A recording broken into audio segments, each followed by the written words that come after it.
Shalom à tout le monde, shalom, shalom. Que Dieu vous bénisse au nom de Jésus-Christ. Je remets ce moment au Dieu Tout-Puissant, que Dieu nous visite au travers de sa puissance, de sa bénédiction. Que Dieu bénisse tous ceux qui sont à l'écoute et que la grâce de Dieu vous accompagne tous dans le nom de Jésus-Christ. Nous sommes dans un enseignement qui est très important pour le corps de Christ. Et beaucoup de personnes sont dans des difficultés, sont découragées, parce qu'ils ne connaissent pas ce qu'on appelle la spiritualité. Alléluia. Nous avons 3 cieux. Le premier ciel, c'est le règne de Dieu lui-même. C'est lui ceux qui règne là-bas. Le deuxième ciel, c'est le règne des esprits qui est dirigé par son esprit, le Saint-Esprit. Et la terre, c'est le règne des humains qui est dirigé par notre Seigneur Jésus-Christ. Le seul règne que Dieu nous a donné, qui a mis sous nos pieds les hommes, c'est le règne animal, le règne végétal et le règne minéral. Donc l'homme doit dominer sur ce règne-là. Alléluia. Donc nous avons beaucoup de chrétiens qui sont découragés dans nos églises. Les prophéties ne s'accomplissent pas. On a dit que je vais avoir enfant. On a dit je vais faire ça. Dieu m'a montré dans mon songe. Mais il ne voit pas la chose s'accomplir dans sa vie. Alléluia. Et l'enseignement que nous allons voir aujourd'hui, c'est prophétie contre sacrifice. Alléluia. Et notre texte de base, c'est 2 Rois 3, verset 27.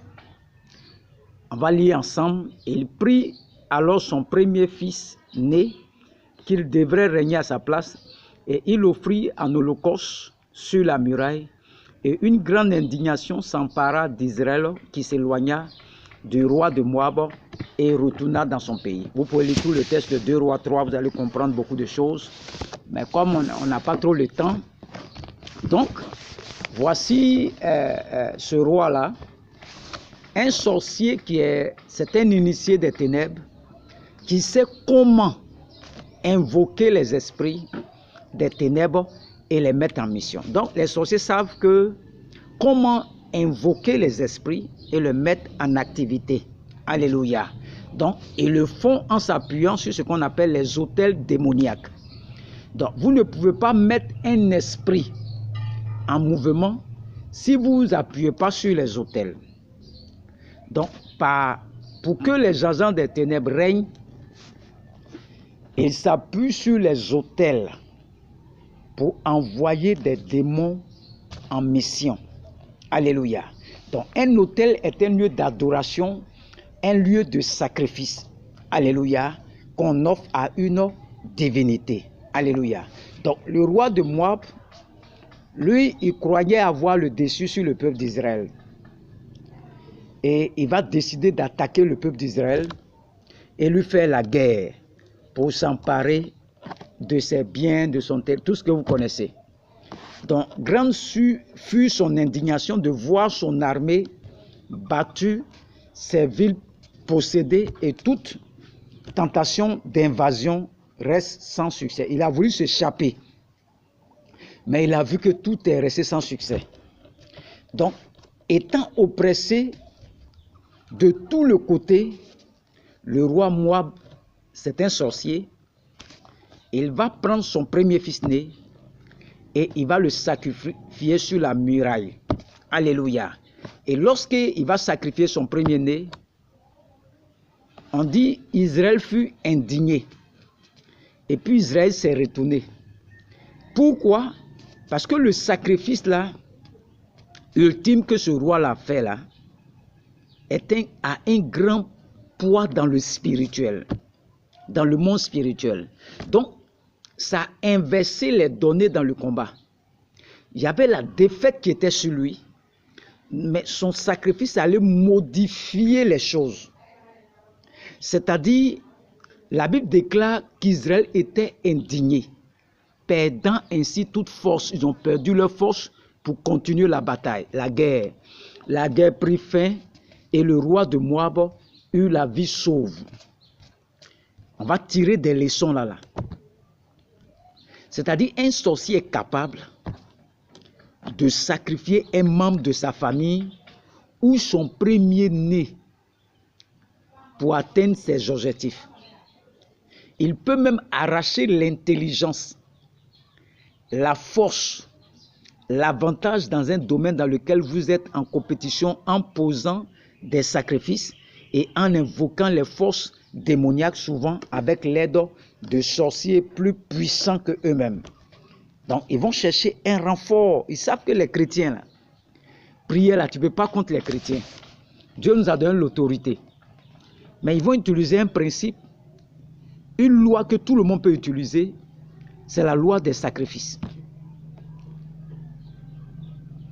Vous garderez vos avantages sur les sorciers par la prière et le sacrifice.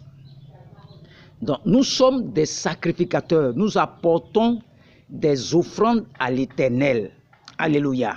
Donc, par la foi, nous pouvons aller prendre. La foi c'est une technologie spirituelle qui nous permet d'aller chercher les choses dans l'invisible pour l'envoyer dans le visible. C'est-à-dire, Dieu a dit par exemple, tu vas te marier. Donc, Dieu attend ta foi. C'est ta foi maintenant qui va aller chercher ce que Dieu a dit sur toi là, pour que ça soit visible. Je me rappelle, nous, chez nous, on ne se marie pas. Dans nos familles, il n'y a pas de mariage. Donc, comment je vais faire? Je vais prier, il n'y a pas de mariage. Et chaque mois, je venais faire des sacrifices pour mon mariage. Je paye ma dîme. Je posais des sacrifices sur l'autel pour mon mariage. Chaque mois, je déposais une enveloppe pour mon mariage, pour mon mariage, pour mon mariage. Quand le temps arrivait, il y a eu un songe que je me mariais dedans. Et je me suis marié. Pourquoi? Parce que les démons qui me bloquaient mon mariage travaillaient à partir des autels. Moi, je venais avec prophétie, tu vas te marier, ça c'est parole. Mais mes adversaires du village, eux, ils travaillent à partir des autels, des sacrifices qu'ils apportent sur les autels. Et chaque fois, 1 an, 2 ans, il n'y a pas de mariage. Mais quand j'ai commencé à déposer des sacrifices sur l'autel là, aujourd'hui, je suis marié. Vous voyez? Donc, la foi que j'ai mis dans ce que je faisais là, la foi aller chercher mon mariage dans l'invisible pour que ça soit visible. Donc, la foi court avec la parole que Dieu te donne. C'est-à-dire, Dieu a dit par exemple au peuple d'Israël, au travers d'Élisée, vous aurez la victoire sur le peuple de Moab, vous allez avoir la victoire sur eux. Ça, c'est prophétie. Ils ont mis leur foi dans cette prophétie-là et ils sont partis avec contre le roi de Moab.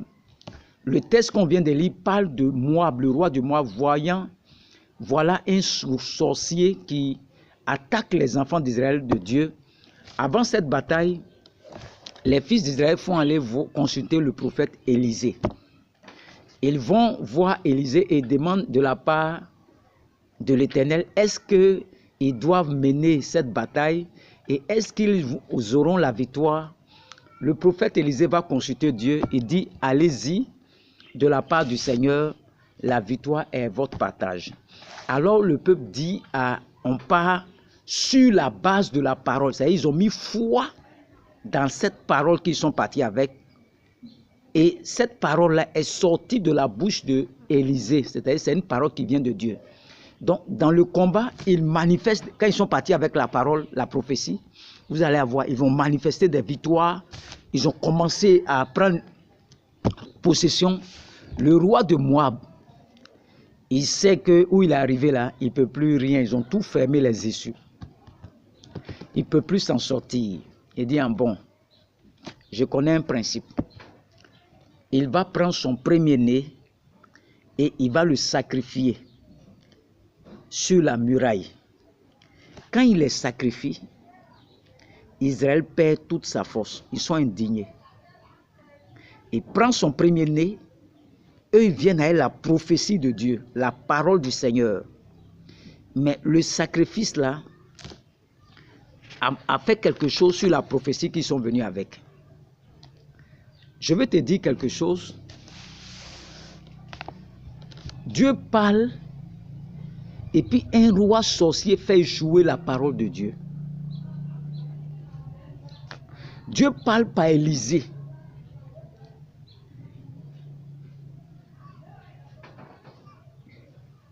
Ils vont en guerre. Dieu les assiste. Ils ont des victoires sur le terrain, sur leurs ennemis. Lui, il prend son premier-né, le sacrifie. Et il prend son premier-né, la loi des prémices. Tout premier-né appartient à Dieu. Il sacrifie son fils. Israël perd la force. Ils sont indignés. Le roi là, la vie sauve. Ils sont repliés. Maintenant, je veux t'instruire que une prophétie peut libérer ta vie, même venant de Dieu, peut ne pas s'accomplir. On a dit que toi, tu es un prophète. Tu es un grand docteur. Une prophétie peut sortir même de la bouche de Dieu et peut ne pas s'accomplir. Alléluia. Beaucoup d'hommes ne sont pas trop spirituels. Donc, ces choses, ils peuvent penser. Ce n'est pas pour les enfants. Alléluia. Vous voyez? C'est ce qui tue l'Église. L'Église ne sait pas que une prophétie qui est libérée depuis le monde des esprits, là, elle peut être modifiable. Ton pasteur peut libérer que tu vas te marier. Ça, il a libéré, ça c'est une parole qu'il a libérée dans l'esprit. Tu vas te marier. Mais une prophétie peut être modifiable. Même si elle vient de Dieu. Excusez-moi. Même si elle vient de Dieu, elle peut être modifiable. Elle peut être modifiable. C'est Dieu qui m'a parlé, donc ça va s'accomplir. Qui t'a dit ça? Vous voyez, ici c'est Dieu qui a parlé aussi. Mais je te dis qu'une prophétie, même venant de Dieu, là, peut être modifiable. Ça, là, ça choque beaucoup de personnes qui sont encore immatures. Dieu a dit, ça va s'accomplir forcément. Quand la parole tarde, on dit attends là. Toute parole qui sort de la bouche de Dieu ne retourne pas à lui sans avoir accompli les desseins pour lesquels elle est sortie. Ils vont commencer à prononcer ces paroles. Ils vont commencer à prononcer ces paroles. Au moment où tu vas t'en rendre compte, ça risque d'être problématique. Parce que les gens nous ont enseigné comme des bébés spirituels, des enfants en Christ. Si Dieu, qui ne se repent pas de sa parole, la parole est de sa crédibilité. Voici le même Dieu dans Ésaïe 38. Il va parler à son serviteur Ésaïe. Il va dire au roi Ézéchias qu'il va mourir. Il n'a pas prêté sa maison, il va mourir. Le grand prophète Ésaïe, qui ne se trompe pas comme ça, il arrive devant le roi Ézéchias. Ézéchias dit, j'ai compris ce que tu as dit là. Mais moi, je ne meurs pas. Il faut aller là-bas. Il ne s'est pas adressé au prophète Ésaïe. Il s'est tourné directement chez Dieu lui-même. Et dit, Seigneur, souviens-toi de moi. Voilà ce que j'ai fait dans ta maison. Voici les actes que j'ai posés dans ta maison. Quand il a fini de parler au Père, le prophète Ésaïe n'est même pas encore arrivé loin. Dieu dit au prophète là, retourne encore chez le roi Ézéchias. Quelle indignation, un prophète qui a parlé, qui ne ment pas. Quelle humiliation pour ce prophète. Alléluia. Ézéchias ressort de là vivant et il a 15 années de plus sur sa vie encore. Une prophétie qui est libérée, même par Dieu là, peut être modifiable dans le monde spirituel. Il faut comprendre ça aujourd'hui. Pour toi qui n'es pas spirituel, une prophétie peut être modifiable. Dieu parle, tu vas mourir, et puis lui dit, ne meurs pas. Est-ce que la mort peut glorifier Dieu? Est-ce que ma mort là, ça apporte, qu'est-ce que ça va apporter à Dieu? Donc Dieu va se réjouir de ma mort. Ézéchias a compris qu'il n'a pas encore accompli sa destinée sur la terre. Et Dieu ne peut pas accepter ça. Il va rappeler à Dieu les sacrifices qu'il a fait à l'église. Toutes les actions qu'il a posées dans la maison de l'Éternel. Quand Dieu a entendu qu'il a fait des sacrifices, il a réveillé. Dieu dit, réveille ma mémoire. il envoie le prophète Isaïe d'aller dire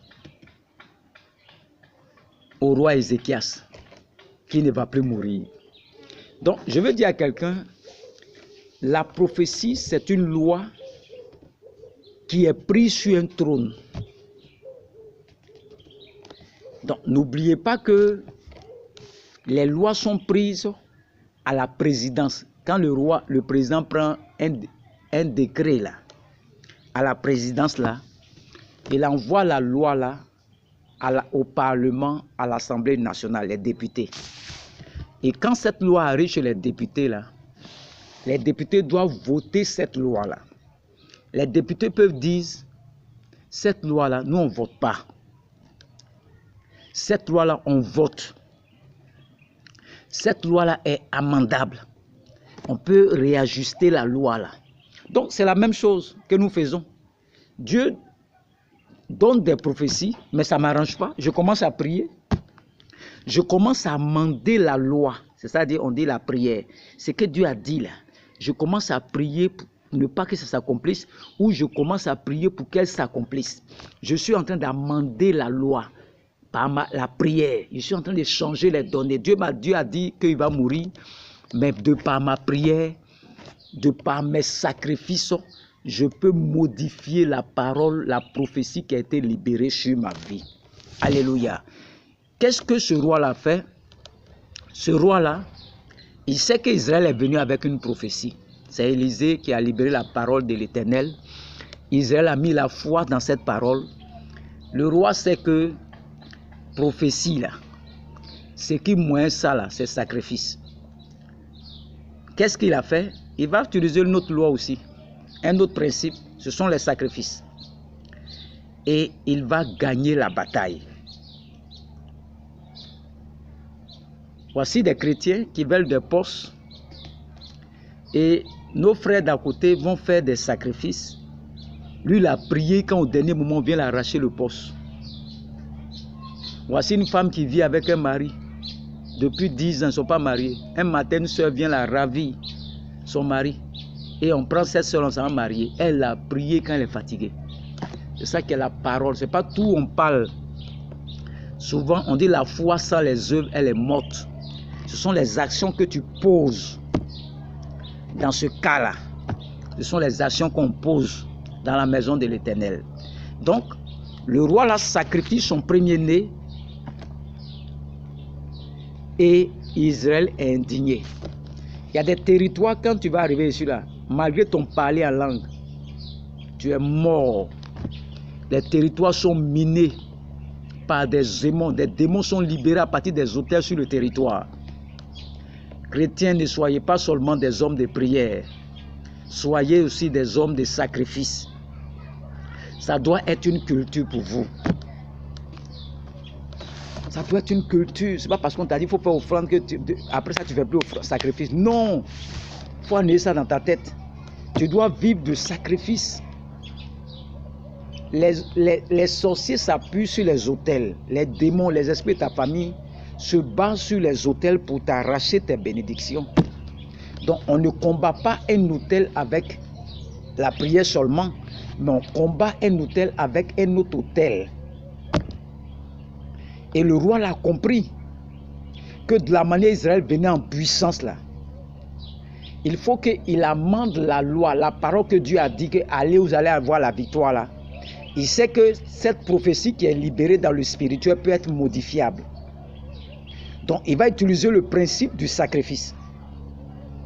Il va le modifier, cette parole que Dieu a donnée là, que vous allez avoir la victoire là.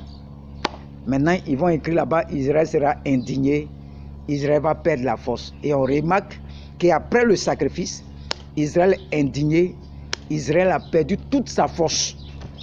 Toute la force, ils ont perdu leur force. Ils ne savent pas ce qui les est arrivé. Ils ont replié en même temps, le roi là, il a vu sauve.